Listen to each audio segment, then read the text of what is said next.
ओम शांति। भगवान का दर्शन करने में, साक्षात्कार करने में कितने साल लगते हैं, कितना समय लग जाता है।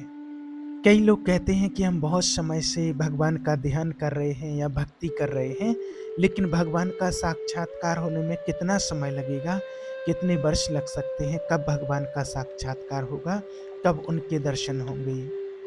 तो देखिए, अगर कोई तप भी करते हैं, तपस्या भी करते हैं, ध्यान भी करते हैं और उनके अंदर अगर अहंकार भाव है, अहम भाव से अगर वो चाहते हैं, तो कितने जन्म बीत जाएँगे, लेकिन वो भगवान को प्राप्त नहीं कर सकते।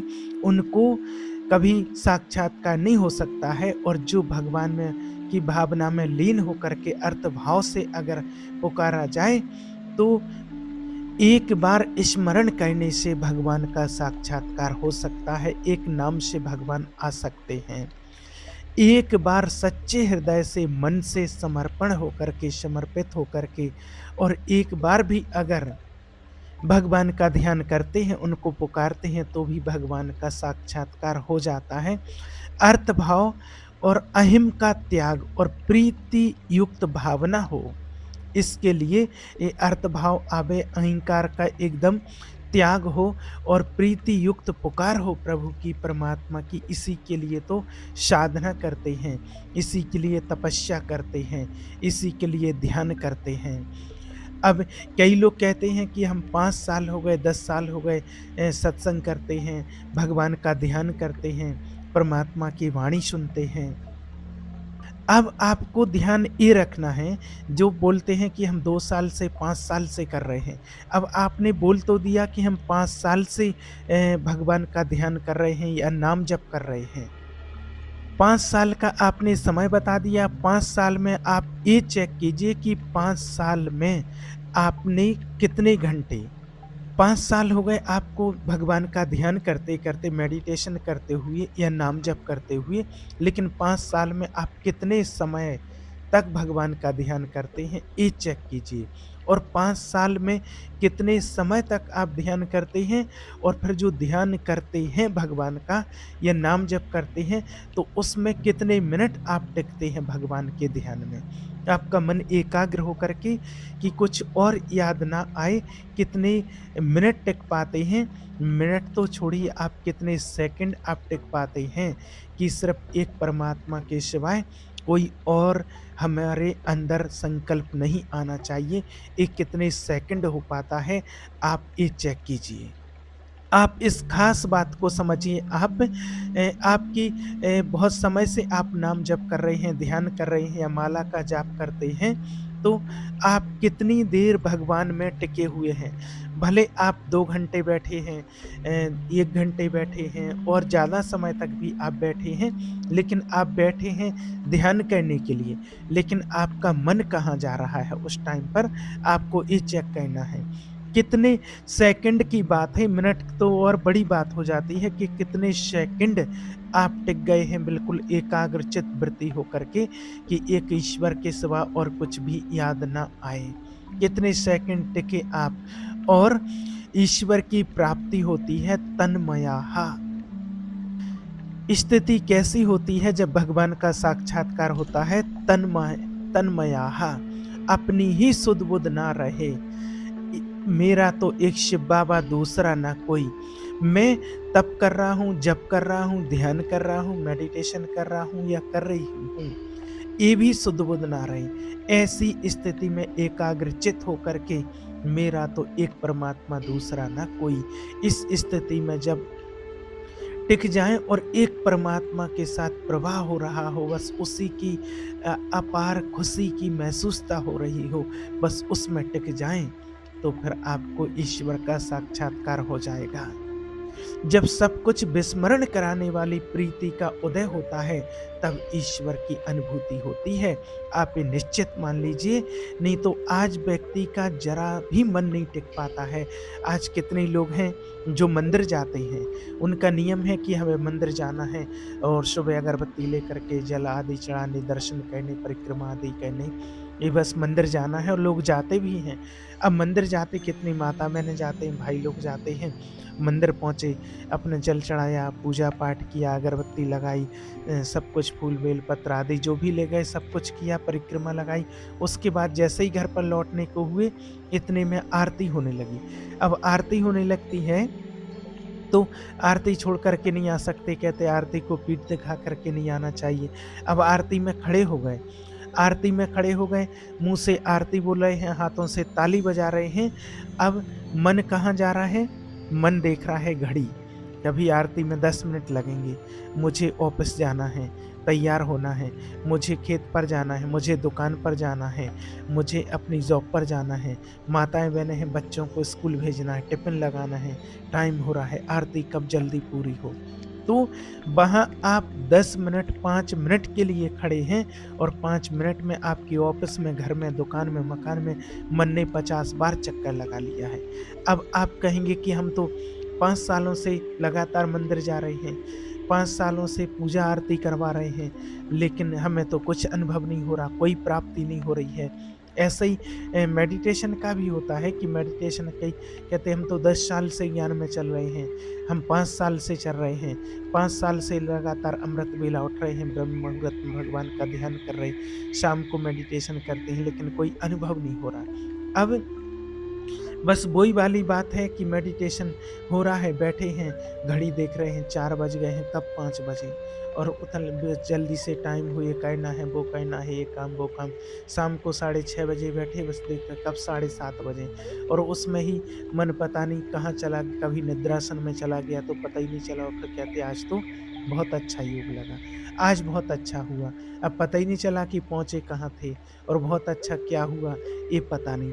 तो ऐसी स्थिति बनी रहती है, तो ऐसी स्थिति में आपको चाहे 10 साल हो जाएँ, चाहे 20 साल हो जाएँ, चाहे 5 साल हों, लेकिन ऐसी स्थिति में आपको वो अनुभूति नहीं हो सकती है, ना साक्षात्कार आपको हो सकता है। जब हम ध्यान करने के लिए बैठें तो सब कुछ विस्मृति हो जाए, कुछ भी हमें उस टाइम पर याद ना आए, सिर्फ एक के सिवा। और ये स्थिति आपको कितने मिनट तक टिकती है, कितने सेकंड तक टिकती है, आप इस चीज़ का बिल्कुल नोट कीजिए आप। आप ये नहीं कीजिए कि हम 1 घंटे तक बैठे हैं या 2 घंटे लगा दिए हैं, उसमें कितने मिनट आप टिके हैं उस स्थिति में और जब तक वो अनुराग पैदा नहीं होगा, जिसके लिए कहते हैं कि मिले ना रघुवर रघुपति बिन अनुरागा, किए कोट जप जोग विराजा। अनुराग ऐसे नहीं होता है, एक ईश्वर में संपूर्ण निश्चय और अपने अहंकार का संपूर्ण त्याग और एकदम परमात्मा की याद में, लगन में लीन। जब एक बार असुरों का अत्याचार बढ़ा तो भोलेनाथ जी से पूछा कि कहाँ चला जाए भगवान को पुकारने के लिए, भगवान का ध्यान करने के लिए। तो भोलेनाथ ने कहा कहीं जाने की ज़रूरत नहीं है, भगवान को पुकारने के लिए कहीं जाने की ज़रूरत नहीं है, सिर्फ आपके अंदर प्रेम होना चाहिए, आपके दिल में उनके प्रति प्रेम होना चाहिए। अगर ज्ञान में, योग में प्रेम प्रकट नहीं हुआ तो जहाँ भगवान के लिए प्रेम नहीं, योग में प्रेम नहीं, ध्यान में प्रेम नहीं, ज्ञान में प्रेम नहीं, तो वहाँ आपको ईश्वर की प्राप्ति नहीं हो सकती है। प्रेम ही है जहाँ ईश्वर की प्राप्ति होती है, प्रेम में ही ईश्वर बंधा हुआ होता है। आप प्रेम प्रकट कर लो। अब आपकी लगन प्रेम प्रकट कितने समय में हो रही है, वो आपको कोई समय की सीमा निश्चित नहीं की जा सकती है कि आप 1 महीने में, 6 महीने, 6 साल में कर सकते हैं, कितने समय में कर सकते हैं। और अगर ऐसा कह दिया जाए तो फिर आपने परमात्मा को एक तुलना में ले लिया, एक सीमा में बांध लिया आपने, या क्रियाओं से परमात्मा की प्राप्ति होती है क्या? नहीं। अगर हम अपने तप बल से कहें कि हमने इतने वर्षों तक तप किया है, इतने सालों से कर रहे हैं, ऐसे नहीं होता है।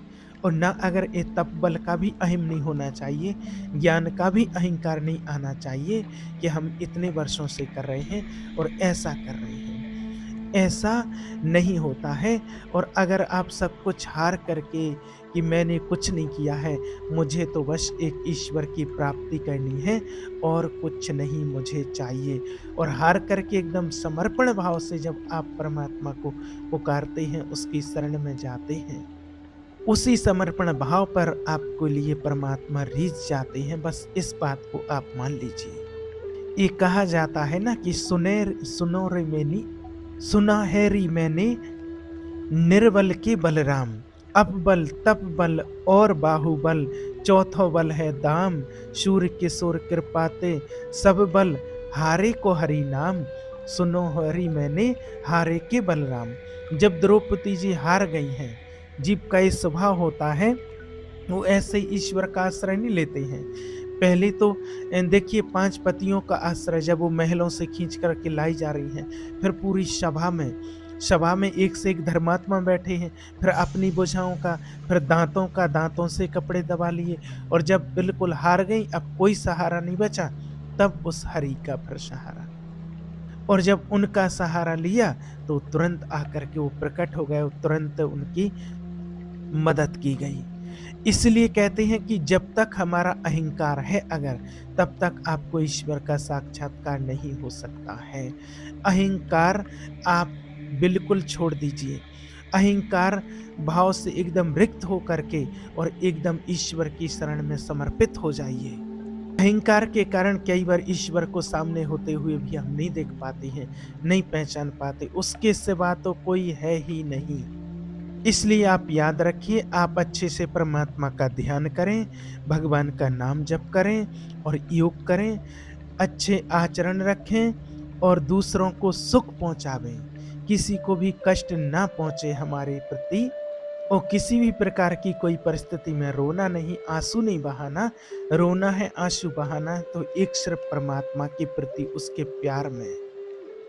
और याद रखिए कि कभी तौल से, कभी तप बल से परमात्मा को नहीं खरीदा जा सकता है कि हम तो इतने समय से कर रहे हैं, हमने इतना तप किया है, हम इतने समय से कर रहे हैं। कोई जप का अभिमान करके भगवान को प्राप्त नहीं कर सकते हैं। और सही बात पूछी जाए तो ईश्वर का साक्षात्कार दर्शन कब होता है?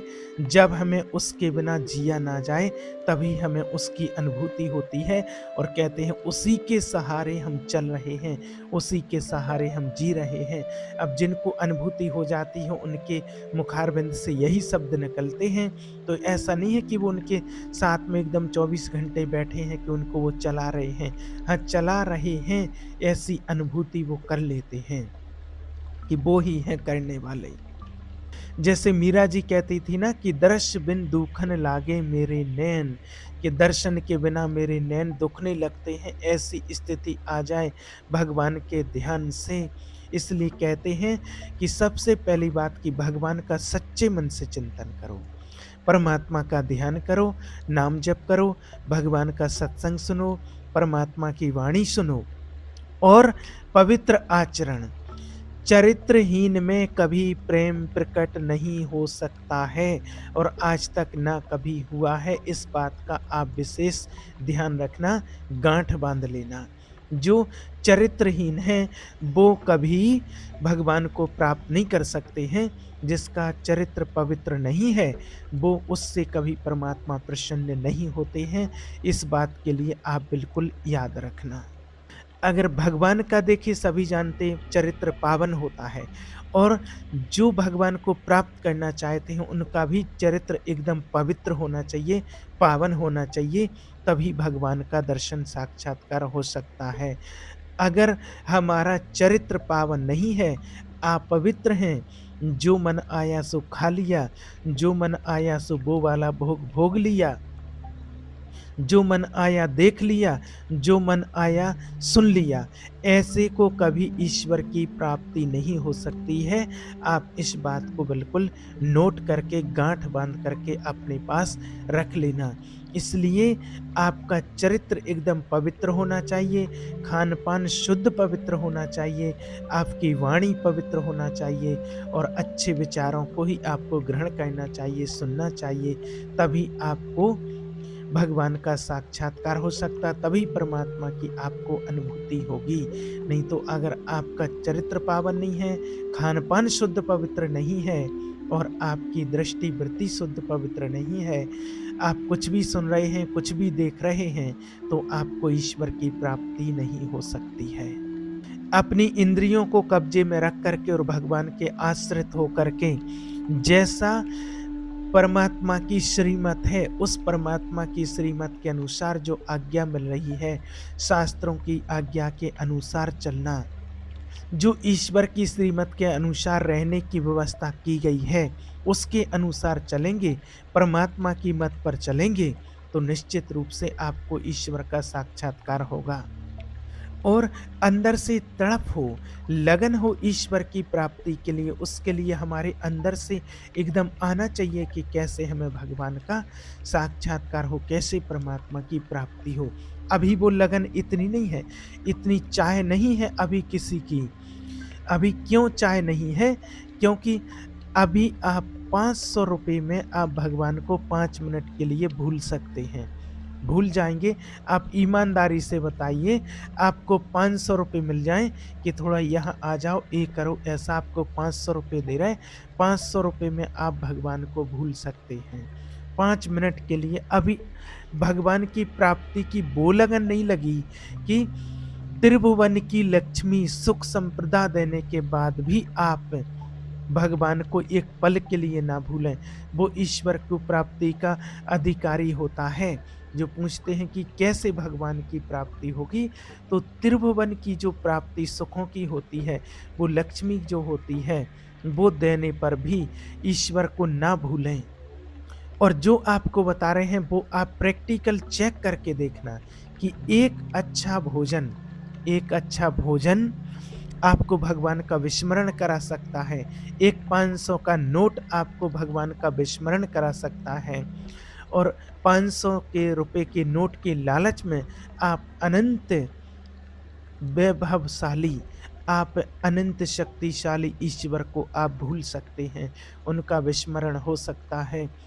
एक किसी की मंद मुस्कान में, एक तिरछी नज़र से कोई आपको देख ले, उसकी तिरछी नज़र में आप भगवान को विस्मरण कर सकते हैं। भगवान को भूल जाएँगे और बस वो याद रहेगी, उसी की मुस्कान आपको याद आएगी। आप अनंत भगवान को, अनंत महिमाशाली ईश्वर को आप इन चीज़ों के कारण भूल जाते हैं। और जब त्रिभुवन का सारा आकर्षण एक साथ आ जाए, फिर भी यही हाय हाय मचे आपके अंदर, कितने भी सुख संपदा वाले साधन और सुख आ जाएं, फिर भी यही लालसा रहे कि हे प्रभु, मेरे शिव बाबा, बस आप मेरे और कोई नहीं। ऐसी लगन, ऐसी प्रीत लग जाए कि जिसके नेत्र घनश्याम से लड़ गए, परमात्मा से लग गए, उसके नेत्रों को कोई और फिर खींच नहीं सकता है। इसलिए आप खूब भगवान का ध्यान करो, नाम जप करो, ईश्वर की श्रीमत के अनुसार चलो, परमात्मा की वाणी सुनो, भगवान से प्रार्थना करो कि हमें ऐसी स्थिति प्राप्त हो कि हर भोग सामग्री हमें एकदम विस्मृत लगे, कि इसमें हमारा मन ना लगे, ये मायावी संसार में हमारा मन ना लगे। जिसे ईश्वर की प्राप्ति की लगन लगती है या ब्रह्मबोध की लगन लगती है, वो ब्रह्मा आदि के भोग भी उसको नहीं खींच सकते हैं। तो हम लोगों के तो यहीं मृत्यु लोक के ही भोग गिरा देंगे। अप्सराओं की थोड़ी ज़रूरत है, यहीं के मृत्यु लोक की ही अप्सराएं गिरा देती हैं, तो वहाँ की अप्सराओं की ज़रूरत थोड़ी है। वहाँ से दिव्य लोक से आने की ज़रूरत थोड़ी है अप्सराओं की कि वो आपको गिराएं। यहीं की चुटपुट कुछ भी थोड़ा हो जाए और गिर जाते हैं, भटक जाते हैं। जब मृत्यु लोक के भोग ही नहीं बख्श रहे, इन्हीं पर जीत नहीं पा रहे हैं, तो फिर अन्य दिव्य लोगों की ब्रह्मा आदि के भोग विष समान लागत ताहे, नारायण ब्रज चंद की लगन लगी है चाहे, जिससे ईश्वर प्राप्ति की लगन जागृत हो जाती है। ब्रह्मा आदि के भोग भी उसे विष के समान लगने लगते हैं। और यही स्मृति लास्ट समय तक भी रहे। कई लोग ये भी कहते हुए हैं कि लास्ट में अगर हमने भगवान का ध्यान कर लिया तो हमारी सद्गति हो जाएगी। तो कहा जाता है अंतमति सुगति। जब जीवन भर आपने उस चीज़ का अभ्यास किया होगा, तभी आपको स्मृति अंत में रह सकती है। अंतिम समय भगवान स्मरण रह सकते हैं, इस बात को आप याद रखना। अंत समय में जो आपको स्मरण होगा वैसी आपकी गति होगी। तो उस समय स्मृति बनकर स्मृति उसी को रह सकती है जिसने जीवन भर अभ्यास किया होगा, परमात्मा का ध्यान किया होगा। और आपका विश्वास एकदम दृढ़ होना चाहिए, क्योंकि बिना विश्वास के ईश्वर की प्राप्ति नहीं हो सकती है। अगर आपने पूरा जीवन ईश्वर का ध्यान किया है, भगवान का नाम जप किया है, तो लास्ट में आपको तभी स्मृति रहेगी। और फिर ये ज़िम्मेवारी होती है हमारी कि हमें पूरे जीवन भर याद रखना है। सिर्फ ये नहीं सोचना कि अंत में कर लेंगे। जो ये सोच करके चलते हैं वो अंत में कुछ नहीं कर सकते हैं। पूरा जीवन आपने जो चिंतन किया होगा वही अंत में आपका चिंतन चलता है। इस बात का हमेशा ध्यान रखना। इसलिए हमेशा जीवन में परमात्मा को याद करो, उसको अपने जीवन का हिस्सा बना करके चलो, तो अंतमति सुगति आपकी अच्छी होगी। ठीक है। ओम शांति।